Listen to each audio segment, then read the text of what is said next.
Okay, Assalamualaikum. Apa khabar anak-anak?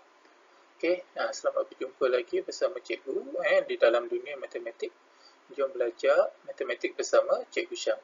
Okay, kita akan sambung lagi dengan matematik tingkatan 1 bab 4, nisbah, kadar dan kadaran.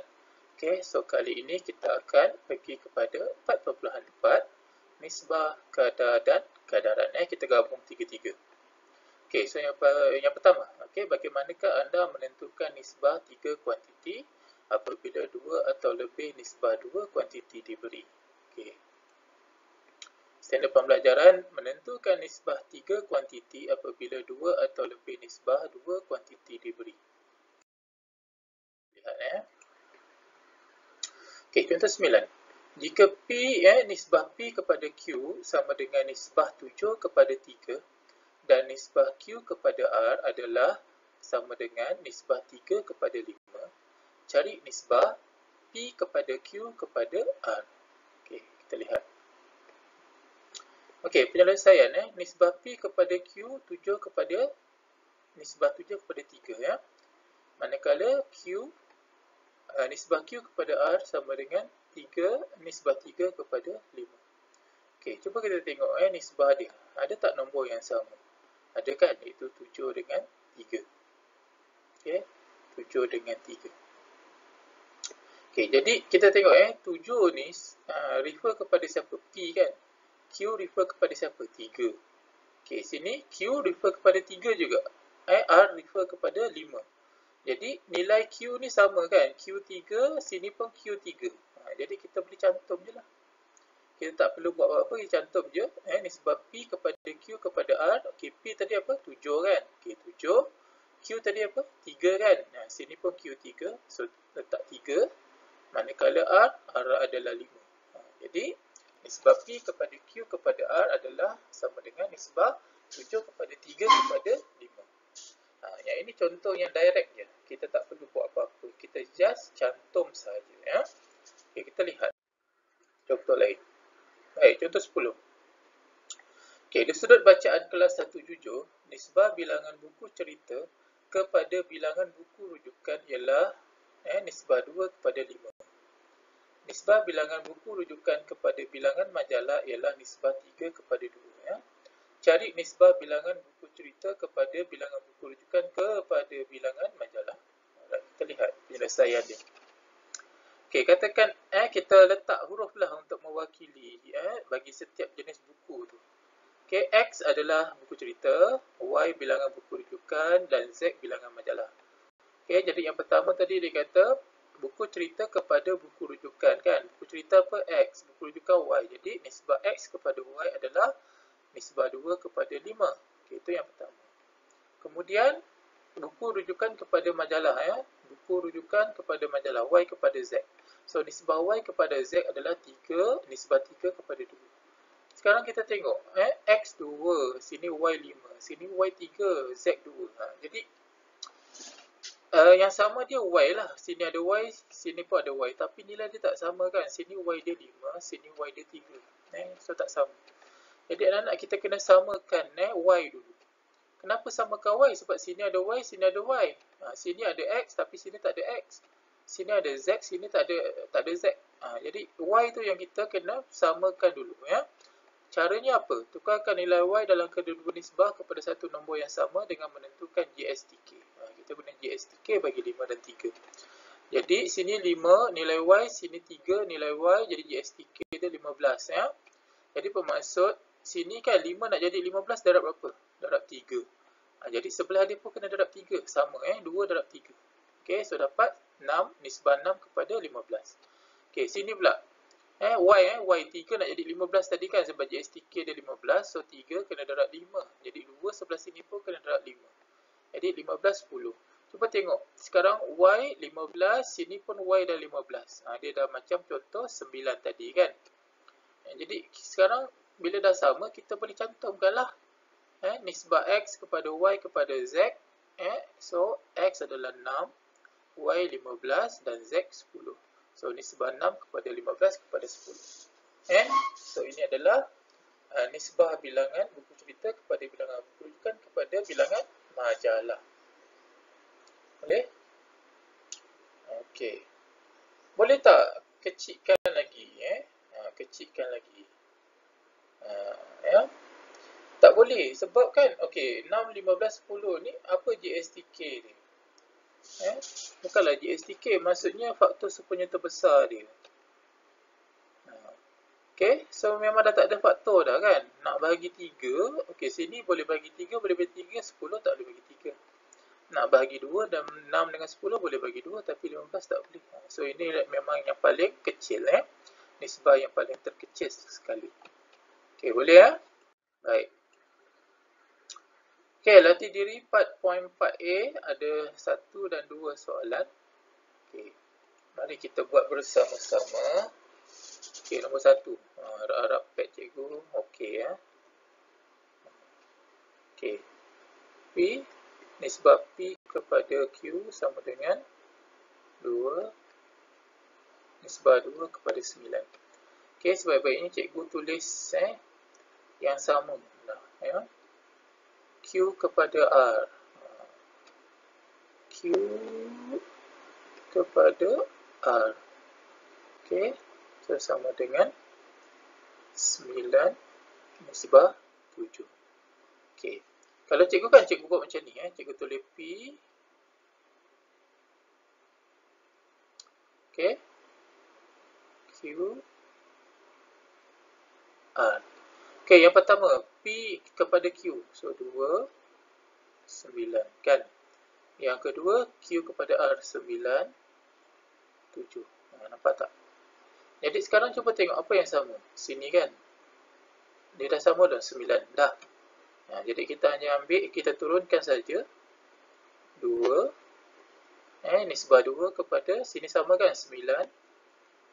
7 ni pun turun je lah 7.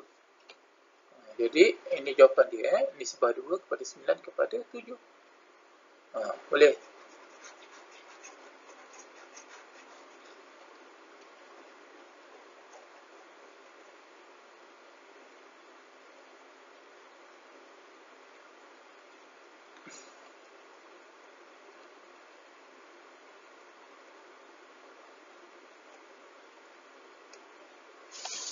Okey Alright, nombor 2.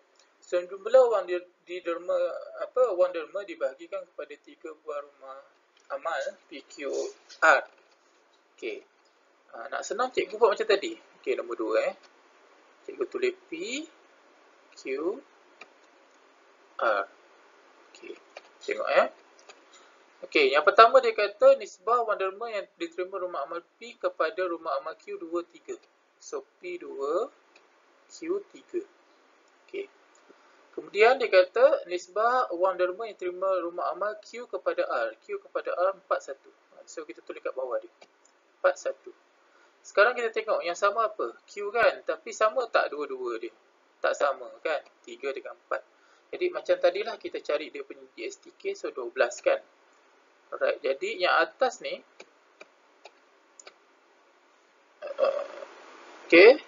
Cikgu tengah pilih yang sesuai. Yang atas ni 3 darab 4. Jadi kalau 3 darab 4, sini pun kena darab 4. Okey, yang bawah. Bawah darab 3. Jadi sebelah sini pun kena darab 3. Faham Jadi sekarang kita turun je. Okey, 2 darab 4 dapat apa? 8. Okey, nisbah. Okey, sini 12 kan? Nisbah ujung ni 3. Jadi inilah jawapan dia. 8 nisbah 8 kepada 12 kepada 3. Okey, boleh nak? Alright. Okey, cikgu suka buat macam tu lah tapi buat dengan lebih kemas Okey, selesai latih di 4.4a. Kita teruskan. Okey, bagaimana anda menentukan nisbah atau nilai yang berkaitan pula? Okey, standard pembelajaran menentukan nisbah atau nilai yang berkaitan apabila diberi yang pertama nisbah 2 kuantiti dan nilai 1 kuantiti. Yang kedua nisbah 3 kuantiti dan nilai 1 kuantiti. Okay, kita lihat. Okey, contoh 11 Ibu Nurin mencuba resepi membuat roti dengan mencampurkan tepung dan air. Nisbah tepung kepada air ialah 5 nisbah 5 kepada 3. Sekiranya Ibu Nurin ada 480 gram tepung, berapakah jisim air dalam gram yang diperlukan? Okay, kita lihat. Kaedah unitari lagi ya. Tepung, nisbah tepung kepada air, so 5, 3, 450 gram, nisbah berapa? Kita nak tahu berapa gram air kan. Okey, 5 bahagian tepung sama dengan 480 gram, betul? Jadi kalau 1 bahagian tepung maksudnya 480 bagi 5 lah. Jadi dapatlah 96 gram. Okey, jadi jisim air yang diperlukan 3 kan. So 3 darab dengan 96. So dapatlah 288 gram. Itu kaedah unitari. Okey, sekarang kita tengok kaedah pendaraban silang. Okey, katakan M ada guna huruf dia mewakili jisim air. So nisbah tepung kepada air 5 kepada 3, 480 gram kepada M gram. Okey, jadi M bahagi 3 sama dengan 480 bahagi 5, kemudian darab silang. Selesaikanlah cari M. So dapat M 288. Okey. Boleh? Alright. Okey, so dua kaedah tu yang awak boleh guna, kaedah pendaraban silang atau kaedah unitari. Okey, contoh 12. Dalam satu projek membina bangsal basikal, murid di sebuah sekolah, nisbah wang yang didermakan oleh pengusaha kantin. Okey, kita ulang contoh 12. Dalam satu projek membina bangsal basikal murid di sebuah sekolah, nisbah wang yang didermakan oleh pengusaha kantin, Syarikat Buku Jaya dan PIBG adalah dalam bentuk nisbah 2 kepada 6 kepada 5. Jika PIBG menderma 900, berapakah wang yang diderma oleh pengusaha kantin sekolah dan Syarikat Buku Jaya? Okey, kita lihat kaedah unitari. Okey, pengusaha kantin nisbah Syarikat Buku Jaya nisbah PIBG 2 nisbah 6 nisbah 5. PIBG dah tahu amount dia 900. Jadi 5 bahagian PIBG itu sama dengan 900. Jadi 1 bahagian bersamaan 900 bagi 5 lah, iaitu 180. Jadi pengusaha kantin sekolah 2 bahagian kan. Jadi 2 darab 180. Maksudnya pengusaha kantin sekolah derma 360 ya. Syarikat Buku Jaya 6 bahagian kan. Jadi 6 darab 180, 1080. Itulah cara kita nak cari nilai-nilai yang telah disumbangkan oleh pengusaha kantin dan Syarikat Buku Jaya menggunakan kaedah unitari ya.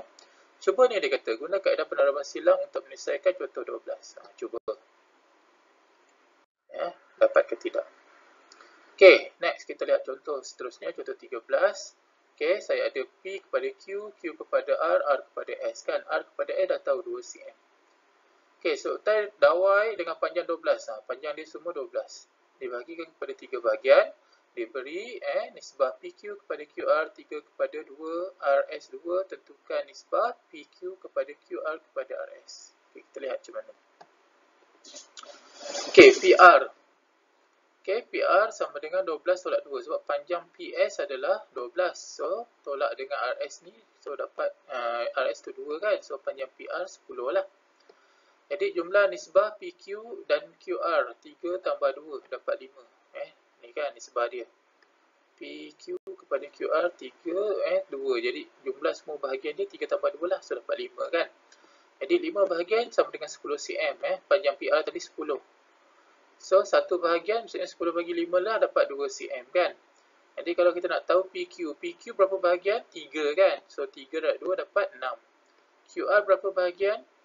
QR adalah 2 bahagian. So 2 darab 2 dapat 4. Okay. 4. Panjang dia 4. RS kita dah tahu panjang dia 2 kan.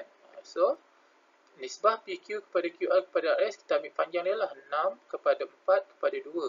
Tapi kalau anak nak tengok 6 kepada 4 kepada 2 ni boleh kecilkan lagi, iaitu bahagi dengan 2 semua So 6 bagi 2 dapat 3, 4 bagi 2 dapat 2, 2 bagi 2 dapat 1. So sampai sini dah tak boleh. Nisbah mesti ditulis dalam bentuk yang paling kecil, sama macam pecahan Jadi inilah yang paling kecil. So nisbah kita dah beritahu kan, tak boleh perpuluhan, tak boleh pecahan mesti nombor bulat. So inilah jawapan dia. Okey, latih diri 4.4b ada 1, 2, 3, 4, 5. So, kita cuba buat anak-anak sekarang supaya anak-anak lebih faham. Okey, ambil masa mungkin 5 ke 10 minit macam biasa. Kemudian semak dalam buku teks. Kalau ada masalah boleh refer pada guru kamu dan juga bincang dengan kawan-kawan, tak ada masalah ya. Kalau okey, alhamdulillah kita teruskan. Okey, bagaimana anda menentukan nilai yang berkaitan dengan suatu kadar? Okey, setiap pembelajaran menentukan nilai yang berkaitan dengan satu kadar ya. Okey, contoh 14. Encik Tan melakukan ujian larian pada mesin treadmill ya. Dia berlari pada kadar yang sama dan keputusan ujian menunjukkan jantungnya berdenyut 420 kali dalam masa 4 minit. Cari bilangan denyutan jantung jika dia melakukan ujian tersebut selama 12 minit. Okey. Okey. Kadar denyutan nadi 420 kali per 4 minit ya. Katakan bilangan denyutan jantung ialah X kali dalam masa 12 minit. Jadi yang pertama kita guna kaedah kadaran lah, 420 kali per 4 minit sama dengan X kali per 12 minit. Jadi bawah 4 nak pergi 12 minit darab 3, so atas pun darab 3 lah. Itu kaedah kadaran kan. Jadi X bersamaan dengan 1260. Okey, ini kalau penerapan silang pula, 420 bahagi dengan 4 minit, X per 12, so darab silang lah. Selesaikan dapat X 1260, sama je ya. Jadi bilangan denyutan jantung Encik Tan ialah 1260 kali dalam masa 12 minit. Okey, cuba ni guna kaedah unitary untuk menyelesaikan contoh 14. Dia dah guna kaedah kadaran dan kaedah penerapan silang. Try anak-anak guna kaedah unitary pula. Cuba ya.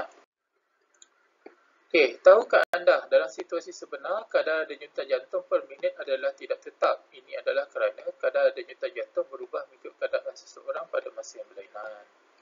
Okey. Alright, latih diri 4.4C. Ada 4 soalan. Cuba buat sekarang 5 minit ke 10 minit. Cek jawapan. Kalau ada masalah, macam biasa bincang dengan guru kamu. Okey, ataupun dengan kawan-kawan ya. Okey, kita proceed.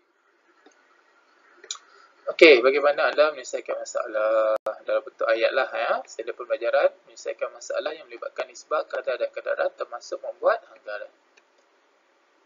Okey, contoh 15. Seorang pekebun sayur menggunakan kaedah tangkap, tanda, lepas dan tangkap semula untuk menganggarkan populasi siput di dalam kebun sayurnya. Dia menangkap 24 ekor siput dan menandakan cengkerang setiap siput itu. Pekebun sayur kemudian melepaskan siput ke dalam kebun sayurnya semula. Selepas 2 minggu, dia menangkap secara rawak 30 ekor siput dan mendapati 5 ekor mempunyai cengkerang yang bertanda. Dia menggunakan kadaran berikut untuk menganggar populasi siput dalam kebun sayurnya. So, dia guna formula ni. Jadi, nanti daripada ayat-ayat tu, anak-anak masukkan nilai tu kat situ. Okey, anggarkan populasi siput di dalam kebun sayur. Okay, jom kita lihat. Okey, katakan populasi siput di dalam kebun sayur adalah X. So, bilangan siput yang bertanda 5 tadi. Bilangan siput yang ditangkap semula 30. Bilangan siput yang ditanda dan ditangkap 24. Populasi siput adalah X. Okey, jadi yang ini dia guna kaedah kadaran kan. Okey, nah ini dia kecilkan dulu. 5 per 30 jadi 1 per 6. Jadi 1 nak pergi 24, so darab 24. Jadi X adalah 6 darab 24 lah, iaitu 144. Okey, bagaimanakah anda mencari nilai X dengan tidak menukar 5 per 30 dalam bentuk termudah? Kalau anak-anak tak nak potong ni, nak guna 5 per 30 kan, macam mana? Untuk cari nilai X. Ya. Jadi pekebun sayur itu menganggarkan terdapat 144 ekor siput di dalam kebun sayurnya. Nampak pentingnya kita belajar banyak yang kita gunakan dalam situasi sebenar. Okey, tahukah anda dengan mengetahui populasi haiwan perosak di satu habitat tertentu, ahli sains boleh menganggarkan penggunaan racun perosak yang paling optimum supaya keseimbangan alam dapat dikekalkan tanpa mengganggu kemandirian spesies organisma yang lain. Penting anak-anak kaitan dengan sains ya. Okey, latih diri 4.4D ya. Macam biasa, 2 soalan cuba buat 5 minit ke 10 minit macam biasa. Cek jawapan, tak faham ataupun salah semak balik, bincang dengan kawan, bincangan anak-anak.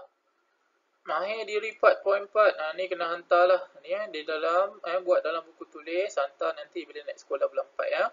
Muka surat 92 ada 1 2 3 4 dan 5. 5 soalan buat dalam buku tulis ya. Kalau tak faham, bincang dengan kawan-kawan, tengok balik video cikgu ni boleh tanya dengan cikgu. So naik sekolah bulan 4 nanti tolong hantar dengan cikgu ya. So, itu saja untuk PDPC, video PDPC kali ini. Kita akan pergi kepada 4.5 nanti pada video yang akan datang. Okay, Assalamualaikum. Bye. Jumpa lagi anak-anak.